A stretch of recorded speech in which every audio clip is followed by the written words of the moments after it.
আপনারা দেখতে পাচ্ছেন একদম সুস্থ সবল পেঁপের চারাগুলো।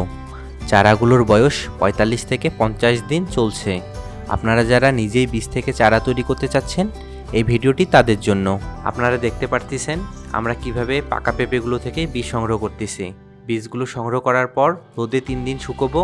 বীজ রোপণের পূর্বে আমরা জারে ২০ থেকে ২২ ডিগ্রি সেলসিয়াস তাপমাত্রায় সংরক্ষণ করব। প্রথমে আমরা এই রকম সুস্থ সবল গাছ নির্বাচন করব পাকা পেঁপে সংগ্রহ করার জন্য।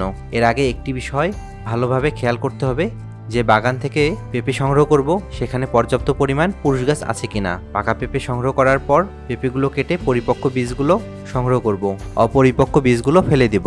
আপনারা দেখতে পাচ্ছেন এখানে দুইজন আমাদের এই পাকা পেঁপেগুলো থেকে বীজ সংগ্রহ করতেছে। আজকে আমরা পেঁপের চারা তৈরির জন্য কিভাবে বীজ সংগ্রহ করতে হয় সে বিষয়ে বিস্তারিত জানলাম। পুরো ভিডিও জুড়ে আপনাদের সাথে আমি ছিলাম মোহাম্মদ শাওন। আপনারা দেখছেন কৃষি কথা বাংলার কৃষি সাফল্য ইউটিউব চ্যানেল। পরবর্তী ভিডিওতে কিভাবে বীজ থেকে চারা তৈরি করতে হয় সে বিষয়ে বিস্তারিত তুলে ধরব। আপনারা পরবর্তী ভিডিওর জন্য সাবস্ক্রাইব করে আমাদের পাশে থাকবেন।